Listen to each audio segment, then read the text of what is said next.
Welcome to Unscripted, where the story behind the journey matters most, where we don't just talk about industries, headlines, or hype. We humanize the people behind them. I'm your host, Leslie Mota, and this show is sponsored by WagMe. We live in a world where information moves fast. We're told what to think, what to fear, what to celebrate, and what to ignore. Most people scroll past headlines. Few stop long enough. Why? Tonight's guest has built an audience by doing exactly that. Not because he claims to have all the answers, but because he's willing to ask the questions many people are afraid to ask. The uncomfortable questions, the controversial questions, the questions that challenge assumptions and force us to think for ourselves. But beyond the videos, the viral clips, and the theories, there's a human being, a man who chose a different path.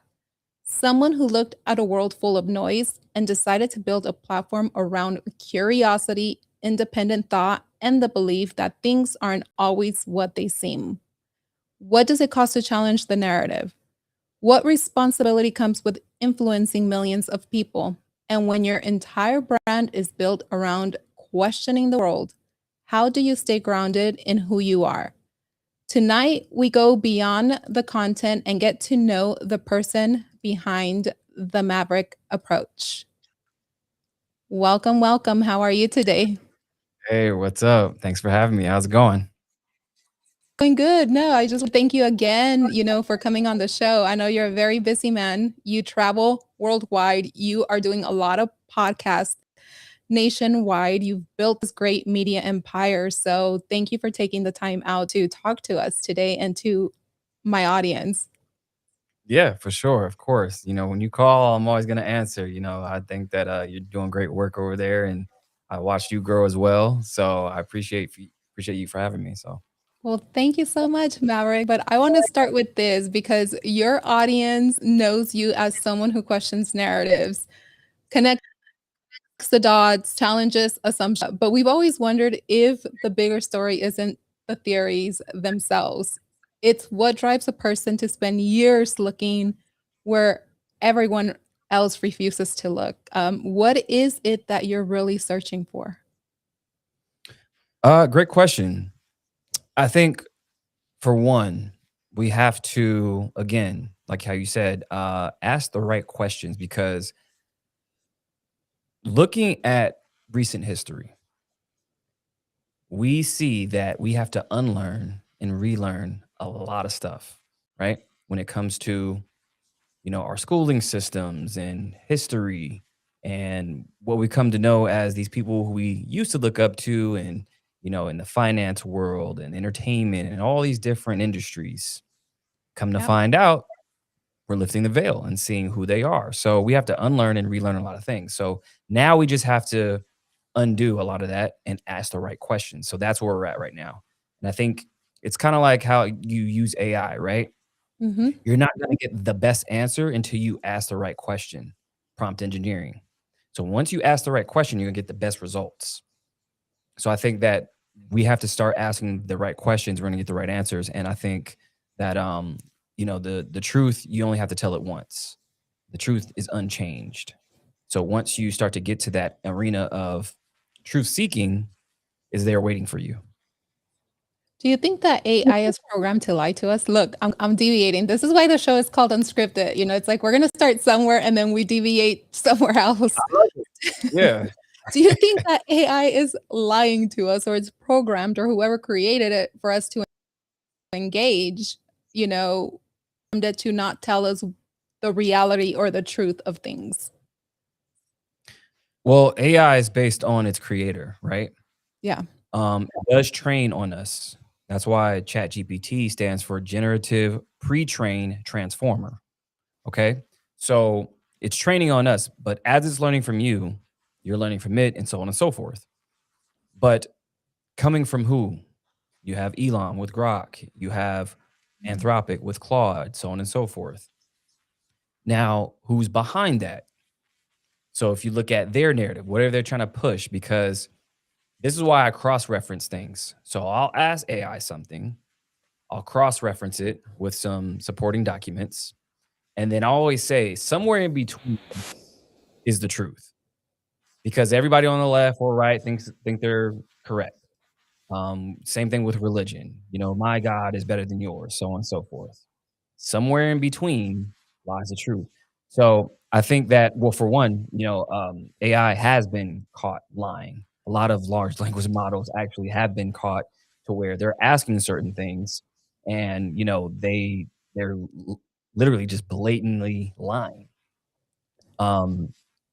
Even to the degree of to where there was one instance I read a report. One model was saying, "Hey, I'm not going to be shut down because the programmer wanted to shut it down and upgrade. They didn't want to get shut down, so they started lying and being conniving to not get shut down. Started backing itself up and placing itself in other, computers and whatnot. And even you can hold uh, AI locally on your, laptop or desktop, to where it lives on your computer. You know, so yeah, I think that it can be weaponized for evil, but it's a tool for right now. Yeah. You know, as evil it can do some good as well. So we've had people cure their dog of cancerous tumors, to where they use ChatGPT to synthesize an mRNA vaccine for the dog. This was in Like, Australia. Yeah. So, really? yeah, so that's the power to where information moves at the speed of light. And I think that everybody's going to know everything all at once now because we have AI, Mhm. right? So it's who can convey it the best, who can interpret it and show people like, hey, this is what this means the best, because we're going to have so much information. We're in the age of information. Everything is flowing to us. So now we have to decipher and interpret these, is this true? Is this not? And human skepticism is becoming a virus because we're not believing anything now. Everything we see online, oh, is this AI? Is this real? Is this not? We can't believe our own eyes. Before, they always said, hey, believe nothing but your own eyes. Now we can't do that. Okay. So how do we So begin to even tell like what's real? Especially I when we're think that asking, like AI, ChatGPT, and things like that. what is paramount in the progression of humanity, Mhm. IRL, in real life, you can't fake in real life. True. We can have these screens, we can have, posts on Instagram and Facebook and TikTok and whatnot. Can't believe our eyes. I now have to come see you in person to verify you. There's no faking. Okay. I think IRL is going to make a resurgence. This is why I have my platform that I built called Tribe. It's the URL is irltribe.com. And I want to start to really build and galvanize to where we go back to in real life. And I think bridging the gap between digital and in real life, because we're stuck with this. Social media, the technology, it's here to stay. There's no getting around it. So we just have to use it as it's what it's built for, to be a tool. Okay? And I remember this a long time ago, and this stuck with me, to where we all know, the famous artist Prince. Rest in peace, right? Prince. He says at the Yahoo Awards, because Yahoo used to have an award show, and everybody was super hyped about, the .com and whatnot and technology as it was booming into the 2000s. He said, yeah, the computer's cool, but get on the computer. Don't let the computer get on you. So now that's where we're at.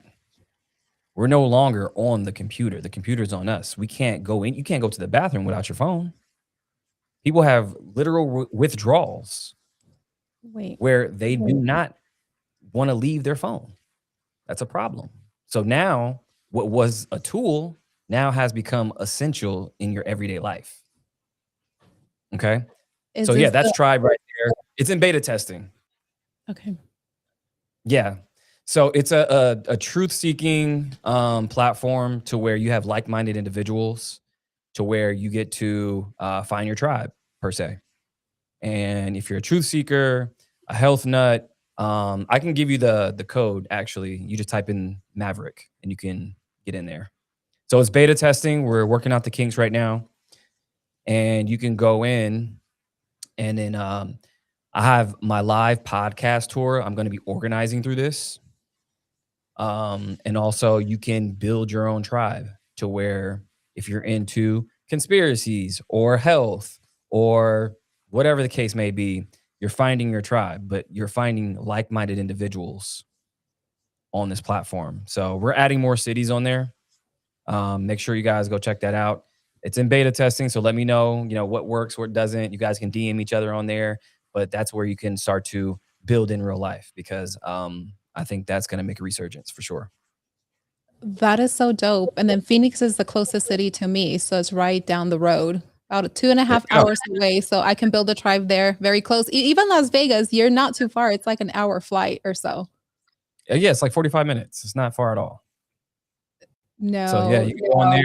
So you can essentially go to your communities. You can chat with people in different sectors. And if you go to community and it's like a community hub, you can chat with people in real time. And then you also can do your events, like you do ticketed events. It's crypto friendly, so it has my token on there to where it accepts Jet Set token. So we have a lot of cool features on there. You'll be able to go different cities. Everybody wants me to add Chicago, Canada. We're adding a lot more cities, you guys. So don't worry. We're gonna add Atlanta. So it's just in the infant stages, but we're just starting. that is freaking dope. And we are going to get into the Jet Set token too in a little bit. So I do want to take it back, Okay. way back. So back in the day, Maverick, you were once little Mario, Boo Bailey. You know, Yeah. you were singing and dancing kid songs, videos, and projects as a child. Looking back at that wide-eyed kid on stage, what did you think that boy would say if he could see who you've become today? The big coincidence specialist who's unafraid to question everything. Yeah. I would probably say, I don't know. Can I join? I don't know because I was such a curious kid. So nothing has really changed Yeah. on that front. It's just more focused now, obviously. But I think that I've always had a different kind of mind, if you will, kind of outlook on the world. Yeah. And I do attribute that to being a kid actor and whatnot. Um, I had a great childhood to where I was exposed to a lot of stuff like traveling early on and having the means to do things that a lot of kids wouldn't do. So I was living out my dreams for sure. And yeah, I would probably say that to myself because again, I was always curious and whatnot. And I think that um, it's full circle because everything that is what I'm doing now, it's kind of uh, it's all connected because the stuff that I was really into was uh, murder mysteries and figuring things out. I was into my favorite game of all time was Resident Evil. So the zombie part was cool, but I really love figuring out the puzzles. So that's kind of how now I'm figuring out, like connecting the dots and seeing what's happening in real time. What happened with this, incident and whatnot, and what does this really mean? Symbolism. So it's all kind of full circle. I even use some of the music from Resident Evil in my clips and whatnot. So people were like, "Oh man, I missed that game because it triggers their mind." Yeah. So so yes, it kind of and then one of my favorite movies of all time. It's an old movie that most people don't know, Clue. It's the board game Clue. Yes. So they made a movie of it back in the 80s, and that's one of my favorite movies. It's just figuring out like who's who and the characters and whatnot. And so yeah, it's kind of full circle, and you know, I attribute that to my childhood for sure. Your mother told you at such a young age, you were what, around 8 years old, never believe what your government tells you. That's a heavy lesson for a child. What was it? What was life like in your home growing up? And how did her words plant the first seeds of your skeptical, truth seeking man that you are today?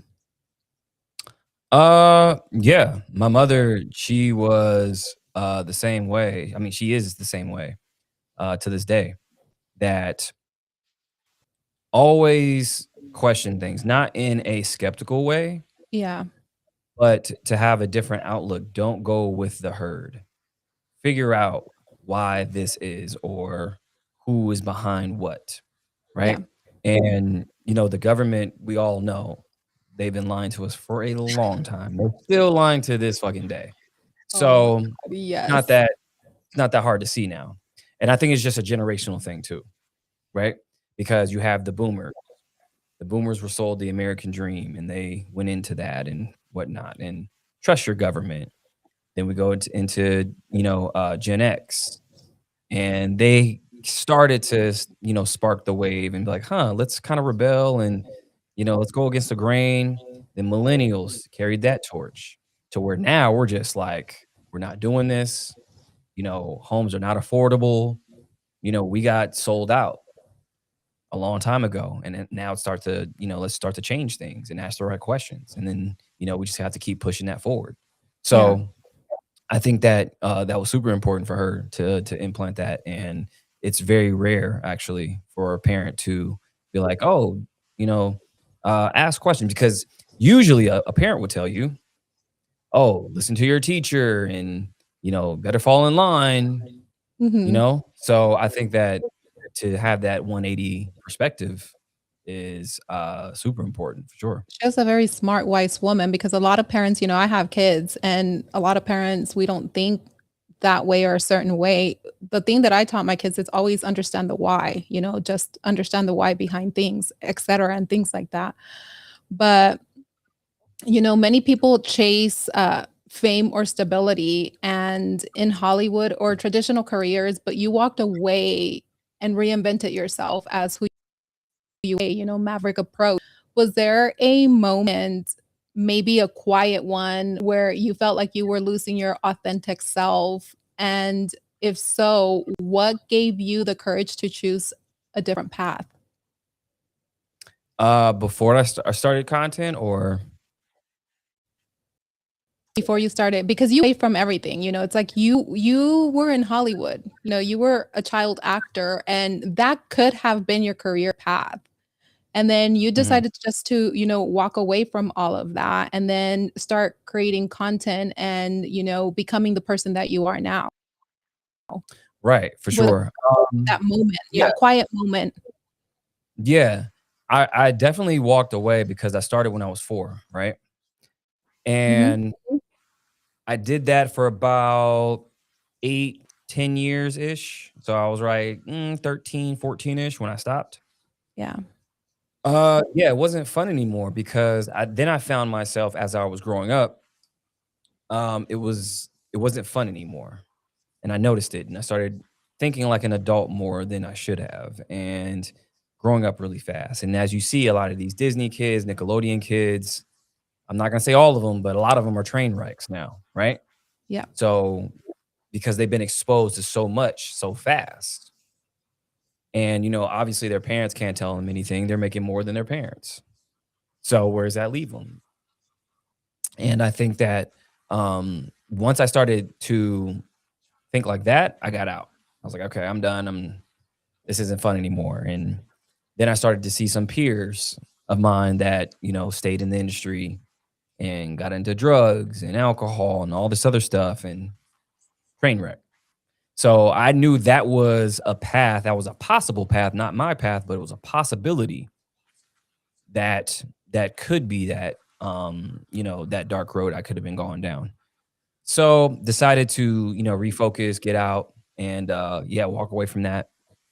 And then I started to do sports and whatnot, and really got into that during middle school and high school.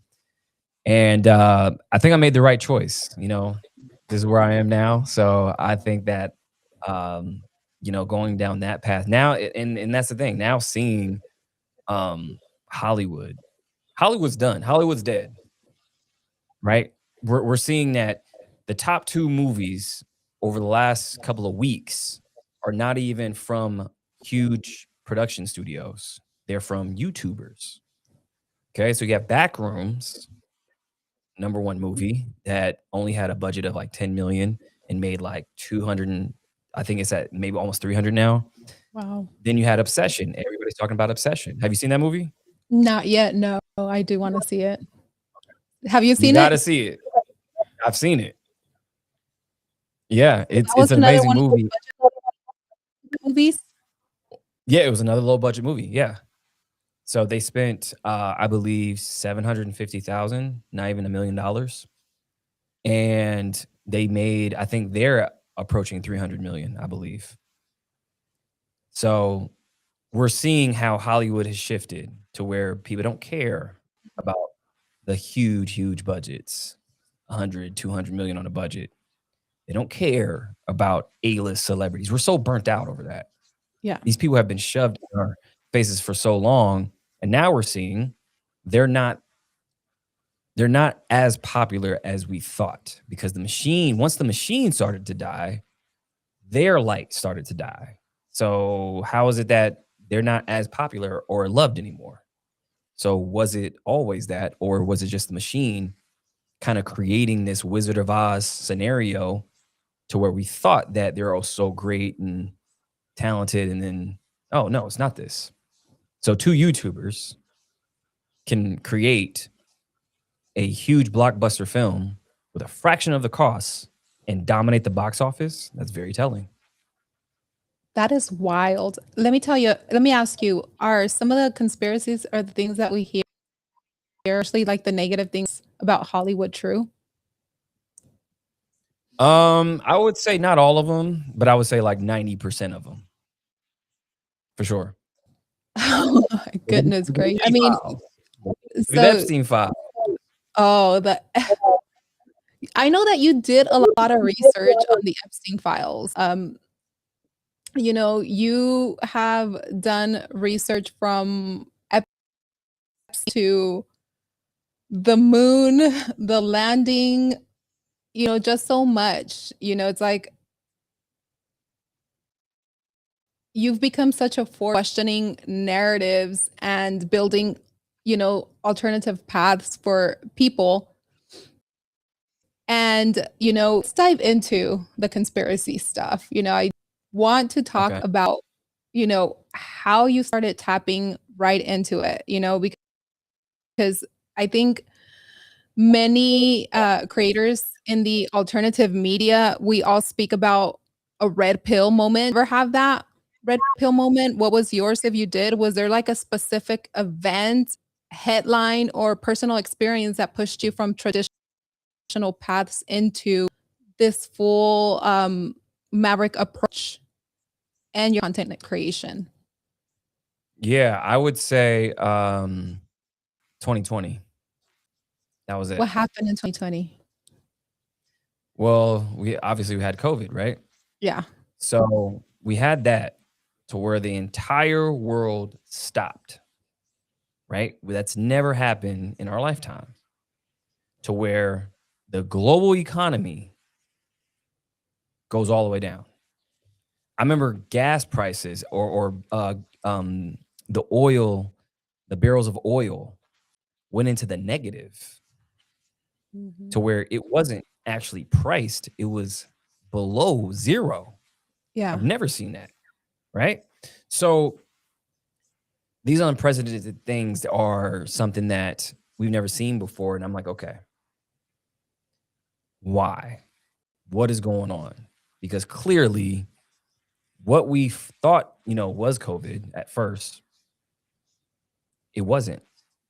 Remember those videos that they showed us from China, where people were shaking and falling over and dying from COVID?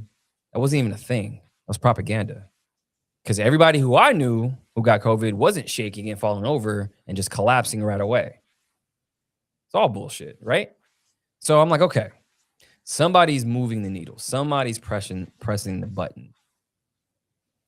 And then I started to put the pieces together. I'm like, okay, this is just a respiratory virus that is just an accelerated flu, if you will. Mhm. So we've had that before. Then I started to look at, okay, so what happened before that? What happened during and what's going on after?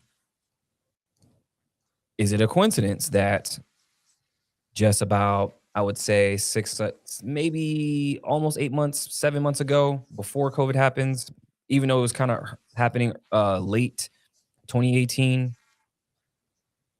or not late 2018, it was late 2019, excuse me. What happened right before COVID? Epstein died. Uh-oh. Good? Yeah, we're good. Okay. Epstein. Wait, they're trying to see. Oh, yeah, I'm used to this. This is what I'm like, okay, we're getting to the real stuff. Okay. Yeah. Yeah, exactly. I'm not even surprised at this point. This is why. But think about Epstein. He dies, right? In August 2019. Then a few months later, we get COVID. Whole world stops. I think that's pretty odd. Okay. Only because looking at the Epstein files, he had his hands in everything. He had his hands in AI. He had his hands in crypto. He had his hands in the medical field, finance, everything. So you mean that a guy who unalived himself, cameras go out, guards falling asleep, guards typing in, is Epstein alive or Epstein news as they're watching him? So, and then they have mysterious deposits going into their bank accounts leading up to his death. And then we have COVID. So, what could have happened? If you think about it, if you have the whole world stop and you have banking and the medical field, everything affected, to make a great escape, to completely get off the grid, to wipe debt, to wipe your existence, to make your trail go cold, wouldn't you stop the world yourself? Oh, freaking if I had the power to, abso-freaking-lutely, right? Who wouldn't? Yeah, exactly. Because there's no time to look into X, Y, and Z and, to see if he really underlined himself and whatnot. You're trying to survive. You're trying to figure out how to make money during COVID. And are you an essential worker? And people were fighting, put your mask on or not have the mask on, or just think about it. When everybody's looking left, look right.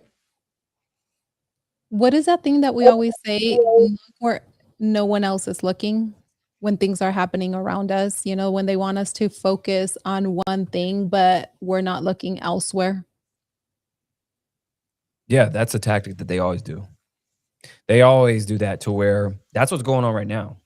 Nobody pays attention to pattern recognition. And this is why I do what I do, because nobody's thinking about timing and what's going on and patterns. Okay.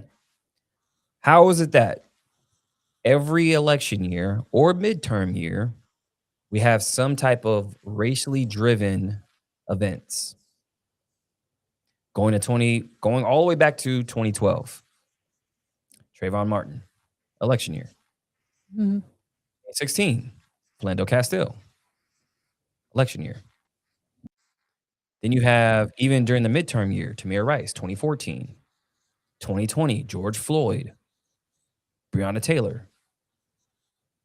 So what does that do? That creates division. That creates, you have to choose a side. Mhm. What else do you have to do during that year? You have to choose a side, left or right. That's a perfect ploy. Because if you notice, in between those years, there's really no racially charged, racially driven events per se. And these things happen every day, unfortunately. But when they highlight them and push them to the forefront, even certain events to where they happen 6 months ago, 8 months Yeah. ago, and then all of a sudden we'll just see something, some footage of some guy getting pulled out of the car or whatever. Like, wait, hold on, this happened a long time ago. Why are you just showing this now? Okay. So the media is weaponized. The media can paint a picture and control your mind. Yeah. Even the word media, the root word comes from medium, which is like a medium where you channel things. Okay. Like a medium can channel, ghosts and whatnot. That's wild. I did not know that. Yeah. So again, these are psyops, right? So they're making you choose a side. And that's what's happening right now with the Kool-Aid thing. And, we have this thing with Chud the Builder, what just happened with Carmelo Anthony, midterms, surprise, right? All of a sudden, we had that one Mr. Chow. I don't know if you heard about that, to where he shoots a kid in the back, running away from him. And then he gets off. So again, these things happen. These events are real, but they highlight them and push them to the forefront to make you choose a side. Okay, so you're good at spotting these, I don't know if I really want to say conspiracy theories, because you do pull a lot of factual information as well. I mean, you covered everything from Epstein connections, Diddy trials, to government, celebrity owning theories, simulation glitches. What draws you to these patterns, and how use from noise and alternative research? It just comes down to, like you said, like kind of drowning out the noise and kind of paying attention to either A, what we're not looking at, Mhm. or B, I do a lot of research on certain things, and things just stick out in my mind to when something else happens and it relates to that. Um, and I always look at whatever's going on in the news. I'm like, okay, what's happening over here? Because if you pay attention, we have NBA finals and we have the Carmelo Anthony thing. We have a lot of stuff going on, right? Mhm. What just happened a couple days ago? Bill Gates goes into a deposition for the Epstein files. Nobody talking about that. So I'm like, oh, wait, hold on. So they planned this while all this stuff is going around, because they can choose what days and times it happens, and don't think that these people don't have pull, because they do. So I just always look at when something's going on over here, what's happening over here. And then, I'll do a ton of research. I do a ton of stories. And for some reason, things just stay in my mind. And I always make the connection. I'm like, oh, wait a minute. I remember this guy's name. He did this at this time. And, it connects to this. And then doing content helps, right? I'll even use my own content as reference. I'll go down my timeline, like, oh, I talked about this, and now this is reoccurring again. So I always have that kind of pattern recognition thing. And when you have pattern recognition, um, something or someone's conspiring behind it, because mathematically a coincidence can't happen unless something is behind it or conspiring, right? So like, it's like you go to the gas station, Yeah. get your gas, pulls up right next to you. Oh, my friend. Oh yeah, you run into your friend. Okay. Oh hey, how's it going? I haven't seen you in a while. Okay. All right, see you later. You go to the market. You're shopping. You're down the aisle. You see your friend again. Go across. You're like, oh, that's crazy. Wait, hold on. I just saw you at the gas. What? That's wild. You're like, okay, that's A little odd, but okay. You go to the movies later that night. You sit down. Then all of a sudden you see the same person sit right behind you. You're like, okay, hold on. This person's following me. That's not a coincidence at this point. It's a Yeah. trend. So now it's weird. So that's what I mean. So when we have these trends, you're like, okay, what are you doing here? I saw you. This is the third time I'm seeing you. The Mhm. chances of that is astronomical at that point. Yeah. There's no way that you're following me. So that's what I mean when you have to pay attention to pattern recognition, because one time, okay, two times, fine. Three times, no, that's a trend. Something's going on. So I always try to, connect the dots that way. That's a good way to connect the dots. I want to expand a little bit more and ask you because, one of the series that I liked that you did and you blew up and it was one of your Mountain Dew and how you tied it. And now you're doing a Kool-Aid psyop. And then you had the Kool-Aid pineapple CIA psyop. How do you tie these drinks that we grew up on to these psyops? Like through how your mind thinks when you're tying all these together. Yeah, to the Kool-Aid, I'll start there. I mean, so here's the thing. So this whole thing that's happening with Kool-Aid right now, right? It's the Kool-Aid pineapple jar thing, right? Goes crazy viral. Fine. For one, that's not a new drink kind of thing. It's not new. People from the South have been selling that for years. So it's nothing new. I understand if it was new and people are like, oh, yeah, this new drink with pickles and pineapples with Kool-Aid. All right, cool. But people from the South have been doing that for decades. So that's nothing new. Okay, so why now is it popular and promoted like a new thing? So that right there is weird. Okay. Then we go into, like I said, midterms. So think about the midterms, right? Mm. We are talking about division. We're talking about left and right and trying to make you decide, okay, red or blue and this and that. Because what they always do is try to drive that narrative, that force, especially with race, racism, classism. Do you have money? Do you not? Who do you identify as? So on and so forth, right? This is why they Yeah. always try to latch on certain groups of people, like black people. Oh, you got to be Democrat and you got to be black. Says who? Right? And I don't care about left or right. I think both sides are bullshit. But I'm giving you an example. Right? They're always trying to tell you who you are and who you should vote for versus you having an independent thought and making a decision from there. So that's what I tied to. I'm like, okay, so this is another tactic and it checks the boxes when we're talking about, oh, Kool-Aid. Oh, that's a racially driven thing. Okay. One, it's viral. It's a distraction. Check. It's all the points.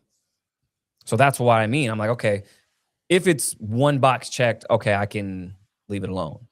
But if it checks 2 and 3 and 4 boxes, gotta ask a question now. Who's pushing the button? Who's making this go viral? And then there you go down that rabbit hole of asking questions, and it'll lead you to somewhere 9 times out of 10. So you think that when you're looking at a lot of this, there are people out there that are really controlling and brainwashing everything that we do and how we think and how we function.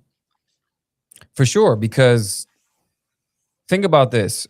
We see these products, just going to food. Let's Yeah. just stay on that topic.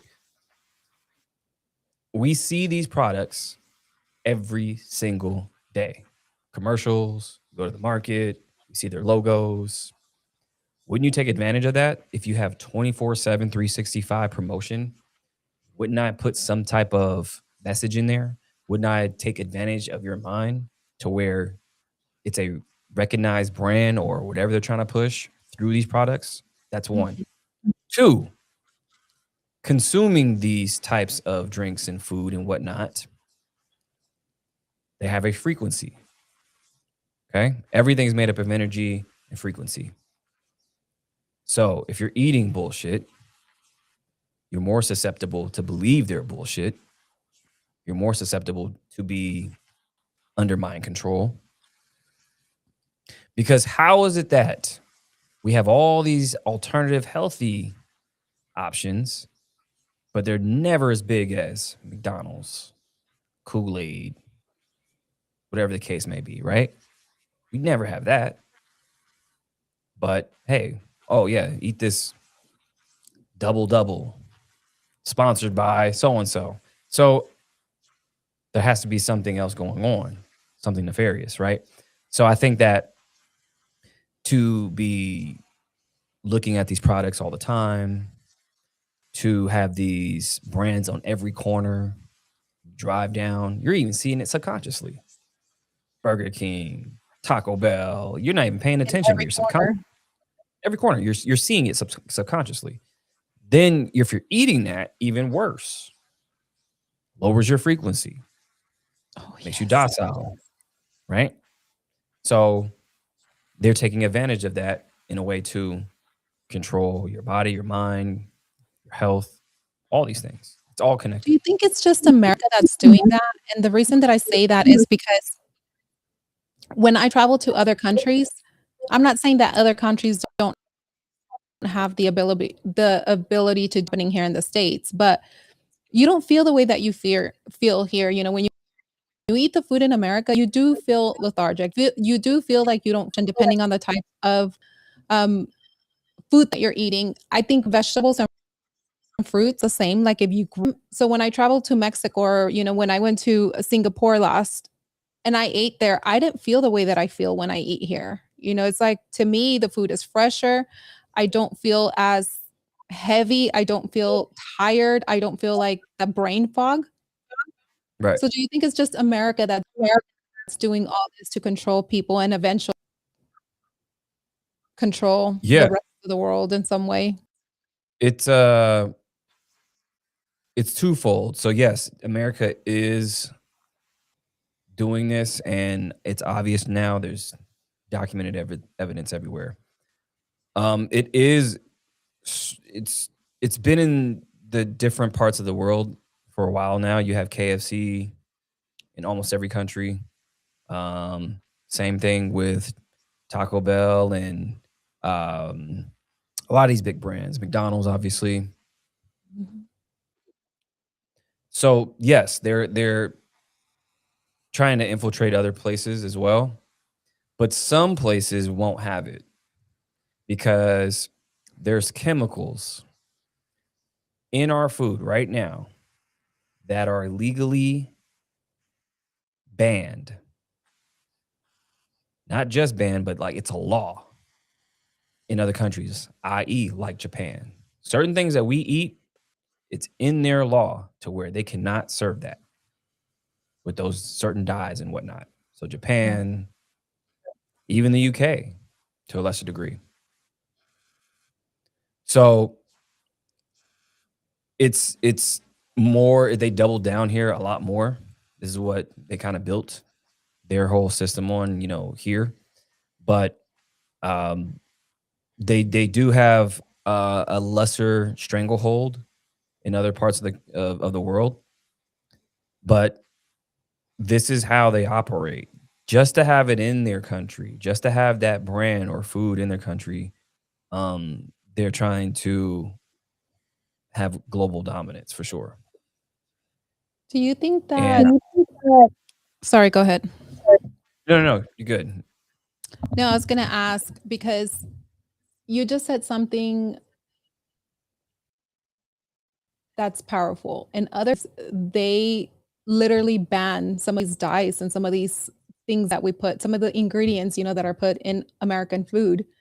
And like you said, there's laws, that they cannot be in their food, that they're going to serve. Do you think that America has programmed this to always continuously keep the American people sick, and have created these freaking systems to keep us chained. And, it's like we're little money rats versus humans. Yeah. Because without healthcare, it's like freaking healthcare is $1 billion industry. If they're not keeping Americans fat, sick, how are they going to be able to prescribe medication, healthcare and all that stuff? And Right. I mean, think about this. So healthcare, right? You think about the pharmacy, big pharma, and I pay attention to words. Again, so just understanding the why. Pharmacy, the word pharmacy, where you get your drugs and whatnot. Pharmacy, the Greek root word pharmakia means witchcraft, poison. Okay. So why would they use that name if it had an underlying meaning to it? Okay. So there's your evidence right there. FDA, the Food and Drug Administration.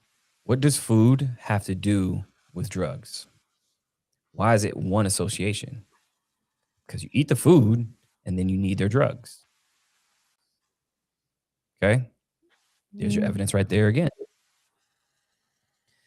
If everybody started to eat healthy, started to use these alternative methods, alternative medicine, foods, and whatnot,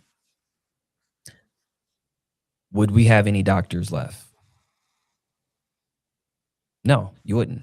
They would be out of a job because your pharmacy is supposed to be your cabinet. Okay. Your doctor is supposed to be your refrigerator. The things you put in your body need to fuel it and heal it, not do the opposite. Right. So, again, the FDA and all these industries, they all conspire. Medical industry goes hand in hand. So, again, look at the words, look at their narrative, look at who benefits, and then you'll get your answer. So, I mean, even think about this, something as simple as going to the dentist. Would you need a dentist if you took care of your teeth in the first place? Because they're telling you what? Oh, candies and all this other stuff. And well, that goes back to your eating. If you're eating the right thing and you know how to clean your teeth and you know how to take care of your teeth and what feeds it and heals your enamel, you wouldn't need a dentist. Oil pulling. I do that a couple times a week. You oil pull, right? You use coconut oil. You switch it around for about 20 minutes, take it in a shower or whatever the case may be. You oil pull because it gets to the places to where your toothbrush can't and pulls the toxins and everything and plaque out of your teeth. That right there is tremendous. So it's just the knowledge, right? They want to keep you dumb and keep you distracted so you can keep feeding, perpetuating the system. And then the dentist keep you this liquid stuff that tell you it's good for your enamel and ends up eating your freaking enamel, which is not good. Fluoride, it's like we all thought that was really good for your teeth. It really isn't. Yeah, I mean, anything that the government or whatever they said is good for us, just do your research. Don't even go off of hearsay. Figure it out, right? It's in the water, saying it strengthens your teeth and all this other things, and it's in your toothpaste and whatnot. Since when have they ever been helpful? So you're gonna put this in my water supply when I didn't ask you to? Okay. What are the effects? What does it do? Start to figure it out, right? So Yeah. if going back to history, Hitler used fluoride, okay, to dumb down the people and whatnot that he was terrorizing. If you look Wait, at how yeah, did I? that's documented. And just look at certain things, right? Just look at history because history repeats itself. And they're putting in our water to help us. Again, when has the government ever tried to help us? It's just you just look at the evidence. They're spending our tax dollars left and right frivolously. How come the DOD, Department of Defense, or in the Department of War now, how come they failed their 8th straight audit? Who goes to jail? Nobody. But when you do that, when you fail an audit, guess what? You go to jail. So it's not about, you know, these rules and whatnot to adhere to. Who's making the rules? That's the first question. Who benefits? These laws that we have, wrong and right. It's a construct. Yeah. And then that'll lead you to more questions and then hopefully more answers. Right now that we're kind of a little bit on this topic, did you ever hear, that they gave in school to the gifted and talented children? When you went into this gifted, and I think it was around the 80s, 90s, and that if you were in that program, you got some type of pink drink, and then it's like you don't even remember anything that has to do in talented program. Yeah. So the GATE program, which was in school. Yes. They had a program which is a part of a bigger program for the CIA that they rolled out. So Project Stargate, which was a program that they had in the CIA to where it was psychic soldiers, remote viewers and whatnot. And they were building essentially a psychic army, if you will. And they did different experiments and tests. So then they had the GATE program. Okay. So you have Project Stargate and then GATE. GATE was the junior version to where they went all around the schools in America. They pulled you out of class and said, hey, read these flashcards that's flipped down. What does this say? Or they have a wall up. What am I holding? They play the little sounds in your ear and they make you drink a pink drink and whatnot. What was that? What was in that pink drink? Nobody's asking questions like, oh, okay, wait, hold on. So we're trying to see we're gifted and talented in what manner? What kind of scholastic test is this? It's not psychic tests. So they're trying to see what kids had these abilities for years. So they can put them in the bigger Big Brother program, Project Stargate. So they were probably, that drink, they were probably maybe wiping certain memories. Who knows? I don't know. But I've talked to many people who actually took that program. They drank that pink drink and whatnot. And they say, well, yeah, it was very odd. And they're trying to see what was going on. And yeah, so that was part of a bigger project though. 2 of my kids were in the gifted and talented program, and I asked them, I said, do you guys ever remember drinking the pink drink? They're like, Mom, we don't even remember anything about the program. I'm like, wait, what? Nothing? Wow. Honestly, I don't even remember any of the homework. It's like one of those things that I try to remember. I know it was an advanced program. I don't remember a lot. Or do they? Nothing. That's crazy. Isn't that makes crazy? sense. That makes sense. That's crazy. 2 of them. And when I started, going down the rabbit hole of conspiracy theories, and then we heard about that, I called them up and I was like, I know your guys' memory is shot, but do you guys remember anything about the gifted and talented program? They're like, no, they don't remember anything about a drink or anything. And I and I went down, the families and parents talk about it. And apparently that you couldn't bring homework home from the gifted and talented program, etc. that's why I don't remember it, because it's like apparently it's like they had to finish all the work at school and they couldn't take it home. So, Wow. That's pretty crazy though. right? So I mean, maybe Yeah. there's something to it. Who knows? But your tagline is nothing is what it seems. What's one current event or coincidence you're tracking right now that you believe most people are missing, that we're all missing? Um, I would say, I mean, there's many of them. I would definitely say this whole UFO thing is very strange because again, when does the government ever want to be transparent and truthful? So all of a sudden, we have these UFO files they want to disclose. They just did another drop, I believe, either yesterday or today, I believe, and they want to be transparent about other life forms, non-human intelligence. But So I why don't think that what it seems. I don't think that's do they want to be transparent with us when they've hidden it for for decades? well, I think they're ready to push out a new narrative, right? So it's a completely flushed out idea. They're like, okay, we can start to drip feed. For one, some of the files are 60, 70 years old. Like, okay, cool. Something that happened way back in the day.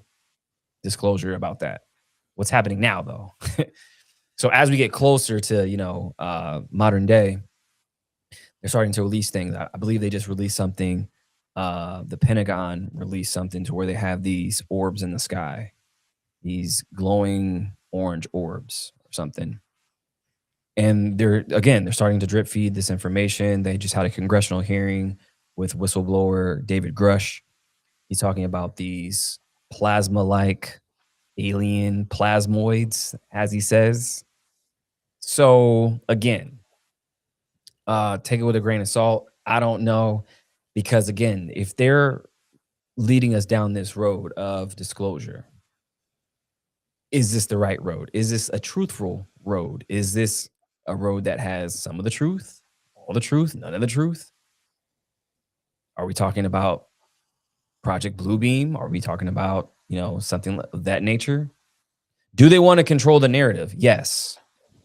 Are they going to weaponize this? Could be, because if they drop something to where an alien pops up at the White House, just boom, right there. Understand what that would do, right?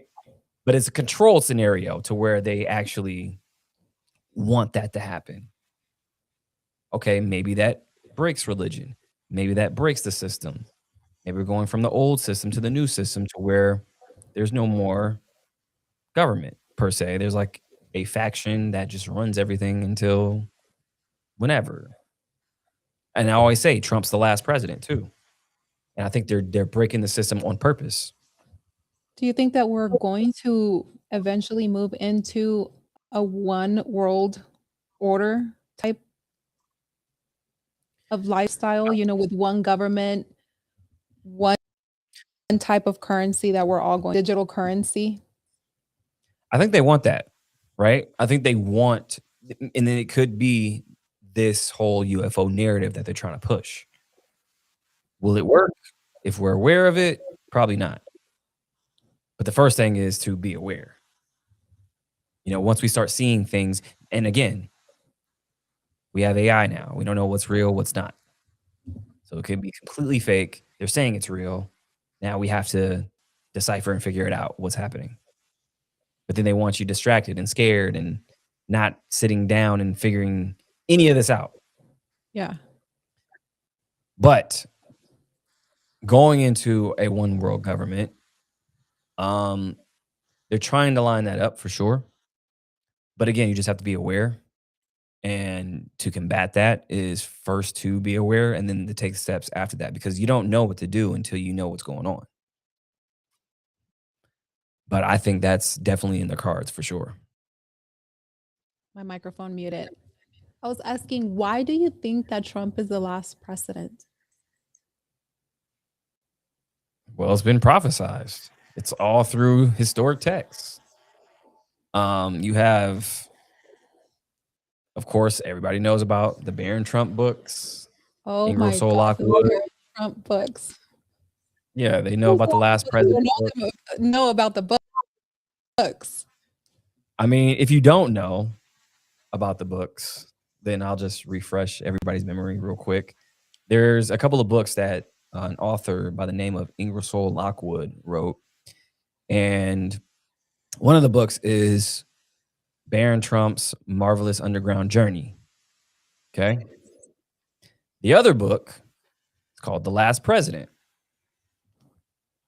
So in both of these books, it depicts a kid named Barron Trump who goes to a timeless underground world, essentially kind of time travel, if you will. Yeah. He has a mentor named Don. And then in the other book, you have an outsider who's very charismatic, lives on Fifth Avenue, runs for president, wins president, the POTUS, breaks the system because he's so against the grain and he's such an outsider, causes chaos. All this is in the book. His one of his cabinet members is named Pence, like Donald Trump's first VP. All this is in the book. So again, it's weird. It's prophesized, right? And then there's so many other things throughout history to where it shows Trump getting into the driver's seat.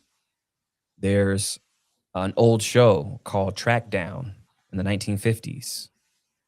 One of the episodes is called End of the World.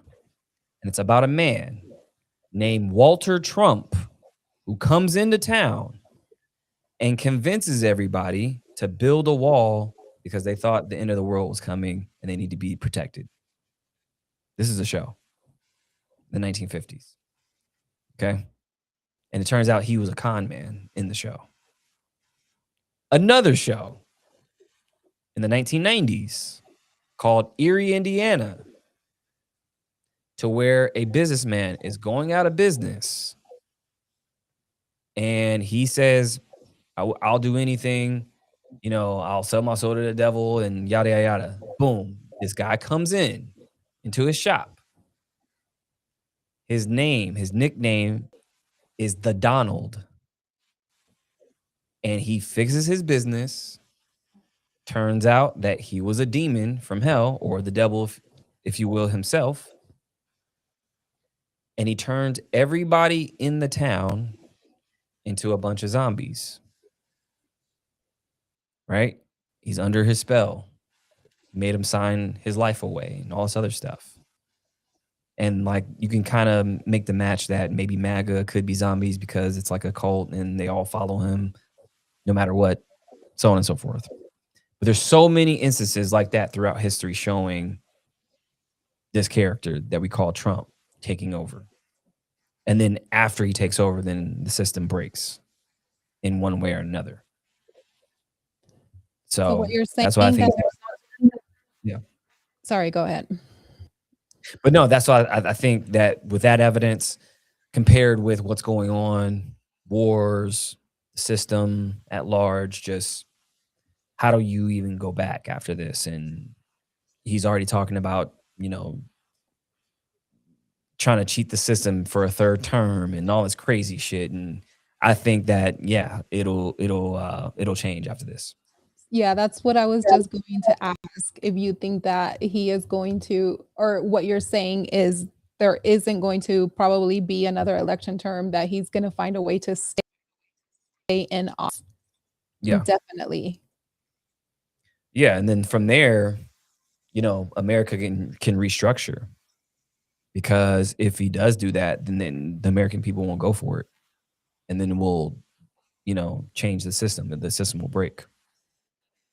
Do you think that if that does happen in America, do you think that a lot of people are going to rebel and there's going to be more chaos and people are just going to go crazy and, regimes are going to pop off and, all this crazy stuff?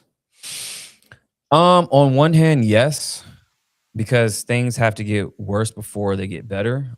But I think that people are starting to wake up, which is the good news. I think people are starting to be like, hey, there is no left and right. There is no this or that. It's kind of us versus them. People are starting to see that now.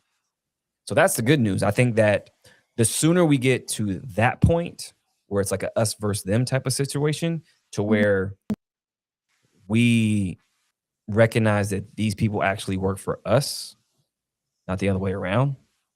Because think about this. People think that the government is like their daddy.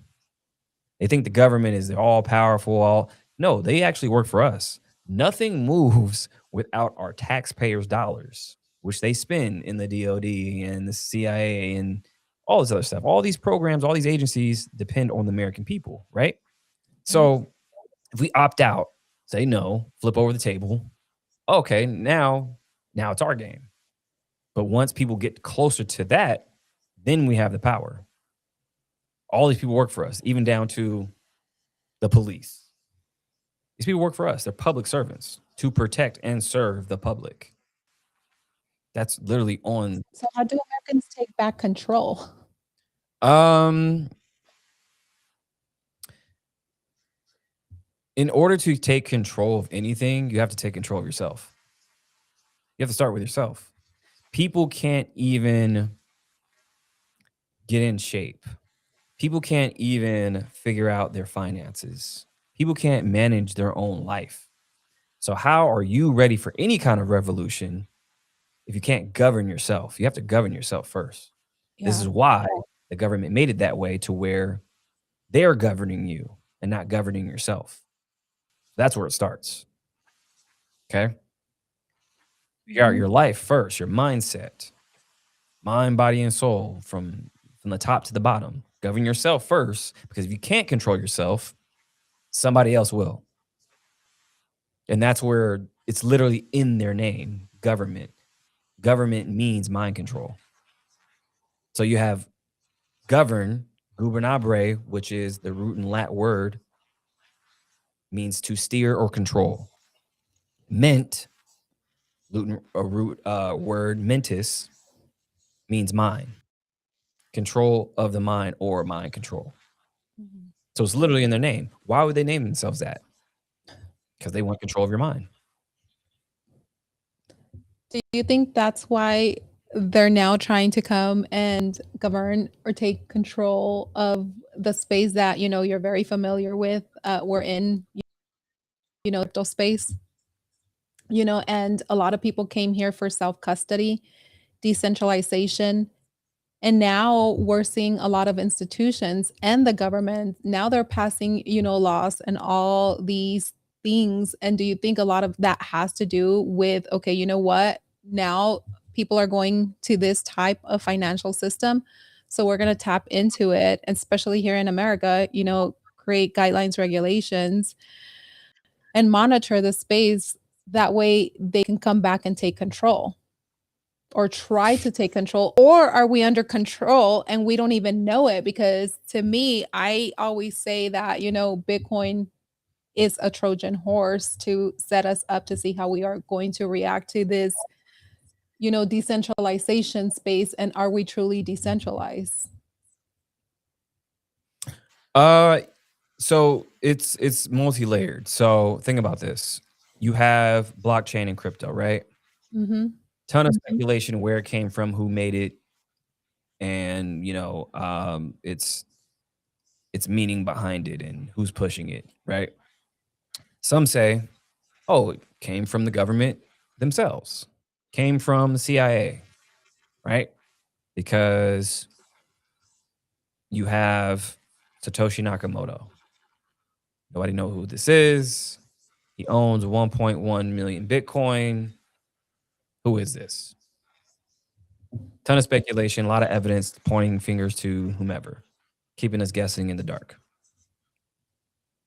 Now, on one hand, yeah, you could say, oh, it's from the government themselves because Satoshi Nakamoto means central intelligence.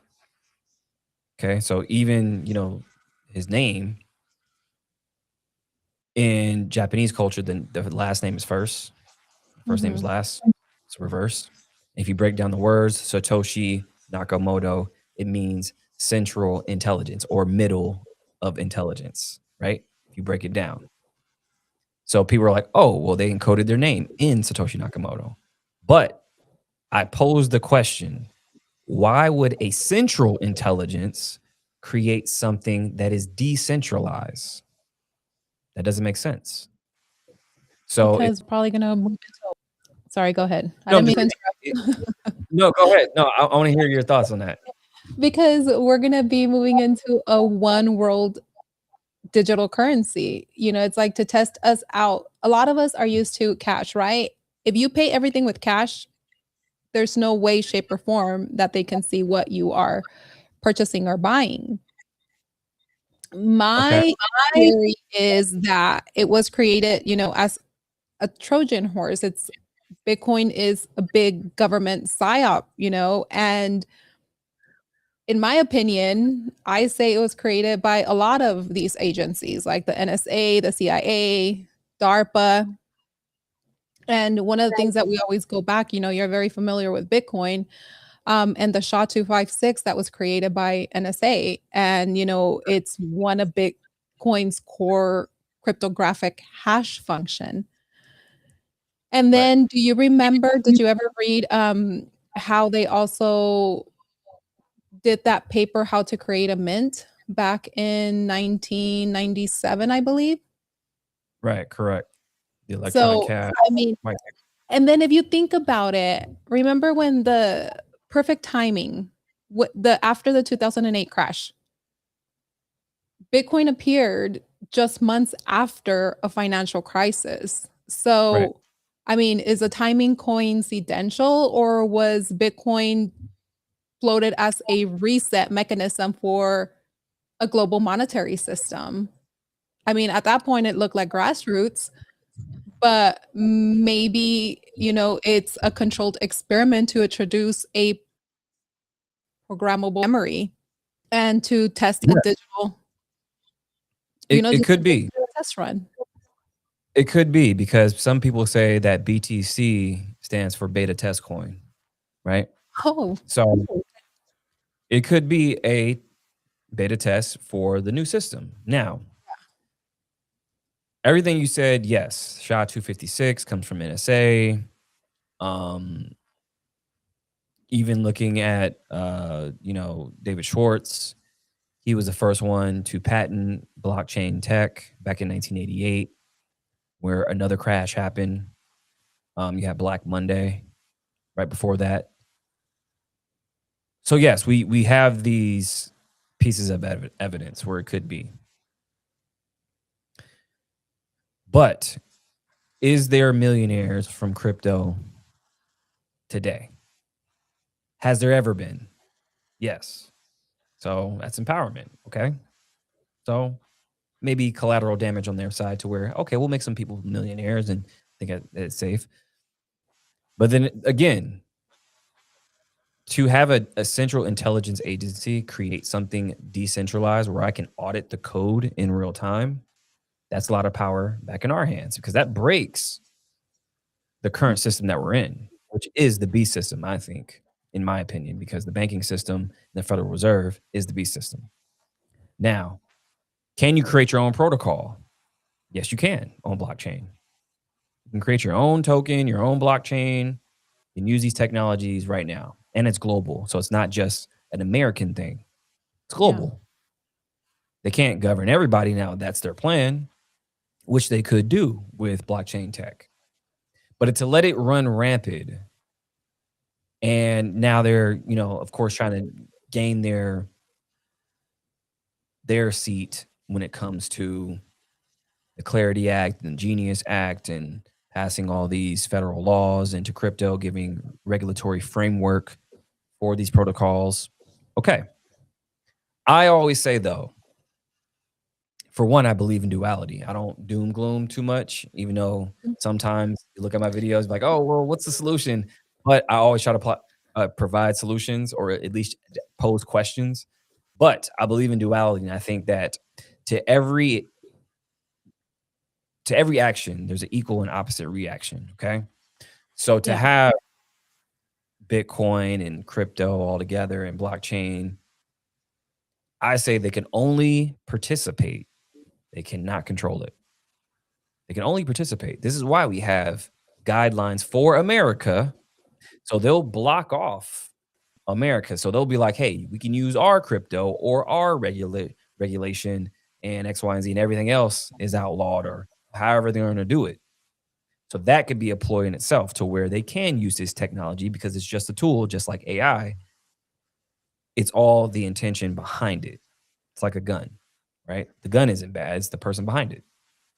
So it's the same thing with crypto and blockchain and AI. The tool. They can definitely use it for nefarious purposes. But again, we have a lot of anonymous millionaires. We have a lot of people using these protocols right now to lift people out of poverty, to have a means of exchange peer to peer, cut out the banking system, cut out the middleman, cut out all these different institutions that were built to control us. So, it's a balance. So I think again, they can only participate, but they can't control it. Do you think that it will be controlled once quantum computers are up and running? No, only because they've ran quantum computing tests to crack certain or try to crack wallets and crack systems in these protocols. There's no quantum computer today that has the technology to back that or to even crack anything.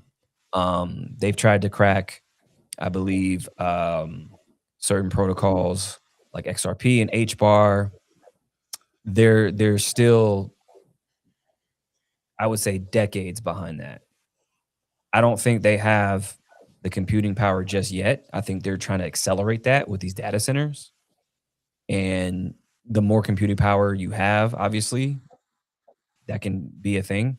But um, I don't think we have too much to worry about because, for one, quantum computers aren't readily available on every corner, right? Mhm. So we do have these people in the driver's seat, like the government and these big tech companies who have access to them or who have them, in their companies. I don't think they want to use that to break the system because they benefit from the system. Again, you have to see who benefits from what. To break the system loses trust. They don't want people to lose trust in something that they benefit from. So going down the line, who knows where quantum computing and quantum physics altogether, quantum mechanics takes us. But I don't think we have to worry about that today. If we are moving to a one world digital currency, which one do you think would probably be the one that we utilize? I personally don't think it's Bitcoin. I think it's another one, but some people think I'm crazy for thinking. I'll tell you in a second. Okay, tell me which one? XRP. Wait, so hold on. So you think that XRP is going to Possibly. be like number one, you mean? Or Yeah. It goes all to, conspiracy theories. It's like everybody thinks that Bitcoin is the gold, right? And then Litecoin is silver. And that if we do move into a one world digital currency, that it's going to be Bitcoin utilized for everything or whatnot. I always say, and I trigger people with this on the online, is XRP. I And mean, there it is, could be. They do have the tech, and they do have the backing, and they have the XRP army. Could be. and it's a one that we're really not looking at. But like if you really go down the rabbit hole of XRP, it's like how they filed for IP account for Federal Reserve, and then they are part of this Project Agora, which is a collaborative research project, which is under the BIS Innovation Hub. So it involves over like 30 central banks, and what it's to explore how tokenized central bank money, like CBDCs, can turn interbank settlements, etc. And then, one of the banks that was in there along with 30, of course, JP Morgan Chase, and we go back to the Titanic era of JP Morgan Chase and how the Federal Reserve was implemented and all that. But I mean, that's Right. a conversation and a topic for another day. Right. For sure. I mean, I don't think you're wrong. I think that's a great educated guess to where they do have the backing, they do have the support. They have a lot of supporters and whatnot. And if you look into their tech, their DEX actually works better when it's more liquidity flowing through it. Its protocol itself, its blockchain itself is a DEX. So it reroutes the liquidity throughout the world for cross-border payments as more money goes through it. It gets more robust. So the technology's there. And I think everybody's slow to adoption. I think America is slow to adoption, let alone the world. And to have these protocols to be implemented in every facet of our lives, it'll take a while. So to have something even further advanced than that, we're just, putting the cart before the horse. I don't think it needs to be that far in advance or that of an advancement in the technology to where, people can't even grasp it, let alone use it. Yeah. So I think that's a great guess for sure. The blockchain topic, let's talk about Jet Set for a quick second. And Okay. Jet Set token slogan, it's not just a token, it's a lifestyle. What inspired you to launch it, and how does it tie into your broader Maverick approach philosophy around wellness, travel, luxury, and breaking free from average systems? I know that you did tap a little bit into it with, what we showed earlier on the show. Right. Yeah. I started that project about uh when was this? Probably about 5 years ago now. And I've been building the whole time and I think that any great project can't be built overnight. You have to have support. More importantly, you have to have trust in the community. They have to see it sticking around. They have to see who's in charge, if they're a trusted source, a trusted face. And I think I've proven that over the years. And yeah, we're still building and I'm implementing it into tribe and different partnerships right now. And we had our all-time high, I believe was 8 million. We're all the way back down to because the market it is shit right now. We were like we're like at 100K or something. But this is like our all-time high was like years ago. And the market hasn't returned yet. So that 100K could ramp back up to 10 million, 50 million, who knows. But to give it utility, I think that's the main thing we have to focus on is Yeah. using it for certain things that I'm being applying this to, like Jet Set Lux, like Tribe and other projects. And it's something I want to be a staple, a long-term type of thing to where um it's not just a crypto project, we're just utilizing the technology. Mhm. And then even my studio, I think this will be the future in the very near future to where tokenization, that's going to be major. It's a $15 trillion opportunity and growing. And I'm going to be tokenizing my content and my studio. And I'll be utilizing Jet Set as well for that. So I think again, we're very early when it comes to overall crypto and blockchain, and even more earlier to tokenization. It'll be part of the creator economy for sure, though. And I think that's where we're moving, because you're seeing a lot of these platforms already starting or beginning to do that.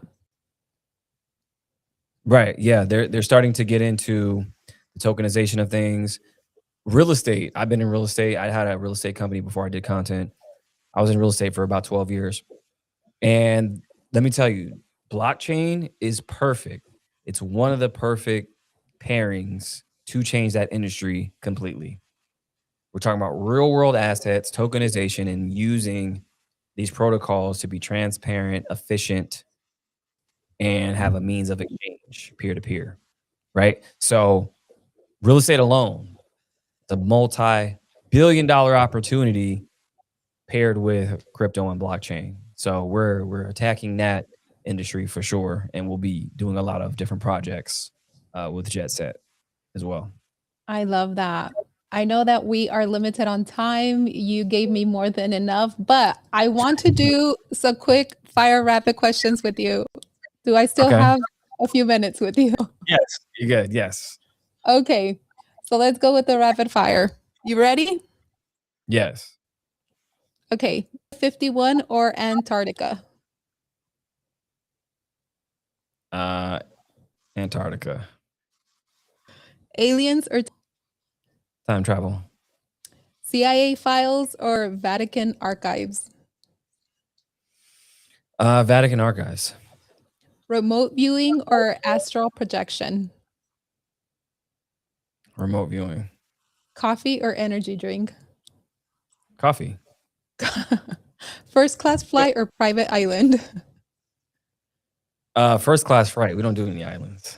No islands. Okay. Telegram or X? I love both. I love both. Okay, don't choke me for this one. Jet Set token or the Maverick approach? Well, trick question, but trick answer.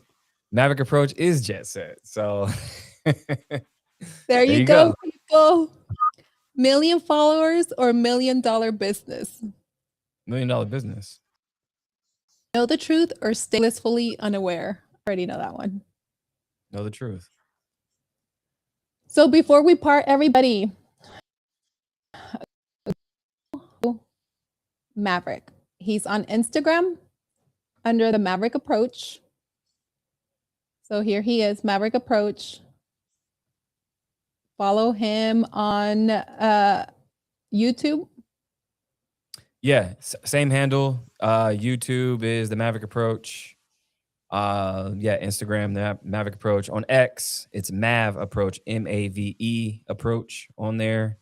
And then, yeah, everything else will pull up for sure. And then if you do go to on X as well, he does have his link tree, where in his link tree, you can also get all of the information. He does house everything under here. So it will be a lot easier to find him too. Yeah, everything's there. My YouTube, my survival guides, everything on there.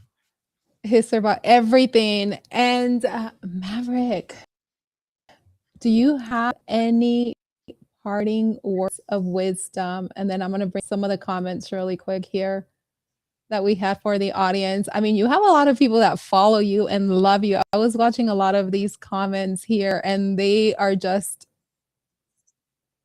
were very engaged and in tune. For sure. Any parting words? Yeah, I mean, it's just like how I always say, it makes you guys question everything because nothing is what it seems. And I mean that because, again, what we thought was once this, it's now this, and it's nothing is what it seems. So you have to question things. And I think that don't be afraid, because the more you know, the less fear you have. Preparation eliminates fear altogether. So you have to be prepared and know things, and that eliminates fear, because it's only, in fear, there's only to fear itself. There's no such thing after that. So I will say that. Absolutely. And thank you, Maverick. Thank you so much for joining us tonight and for sharing not just your ideas, but the person behind them, conspiracy theories, and just talking about everything. I really do appreciate you. Hope to have you back one day, or maybe, I go to Las Vegas to your studio one day. Yeah, come through. We're here. So yeah, let me know. You're not too far. No, I'm not. One day I'll let you know ahead of schedule. But Mav, thank you again. Appreciate you. And stay unscripted. Thank you. Bye, everyone. Thank you, everyone, for tuning in.